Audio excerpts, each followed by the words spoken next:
যুব সমাজকে উৎসাহিত করতে বিজেপির পক্ষ থেকে আয়োজন করা হলো নরেন্দ্র কাপ ফুটবল টুর্নামেন্ট। আগামী 17 সেপ্টেম্বর প্রধানমন্ত্রী নরেন্দ্র মোদীর জন্মদিনে রায়গঞ্জে অনুষ্ঠিত হবে ফাইনাল খেলা।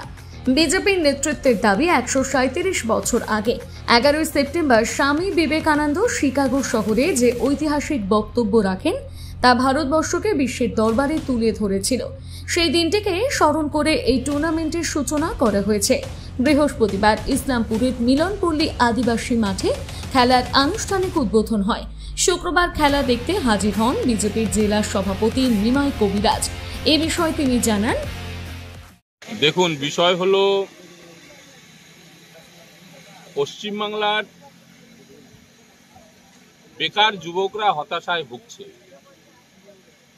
তাদের কোনো কর্মসংস্থান নেই, পশ্চিমবাংলায় কোনো শিল্প সংস্থান নেই। স্বাভাবিক কারণেই পশ্চিমবাংলার এই যুবকরা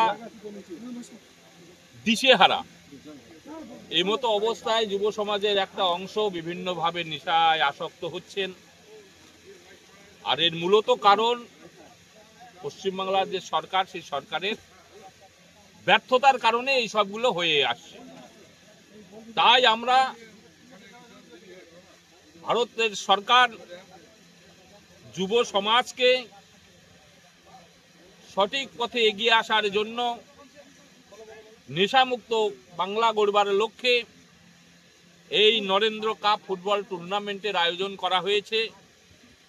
এবং এই আয়োজন মূলত উদ্দেশ্য গ্রামগঞ্জ থেকে উঠে আসা খেলোয়াড় যারা সবসময় অবহেলার শিকার হয়, বিভিন্ন সুযোগ সুবিধা থেকে বঞ্চিত হয়, সেই গ্রামগঞ্জে থেকে সেই খেলোয়াড়দের একটা সুযোগ করে দেওয়া। এই নরেন্দ্র কাপ টুর্নামেন্টের মাধ্যমে গ্রামেগঞ্জের খেলোয়াড় তাদের সুযোগ করে দেওয়া। ইসলামপুর থেকে বিশেষ প্রতিবেদন, নিউজ টুডে।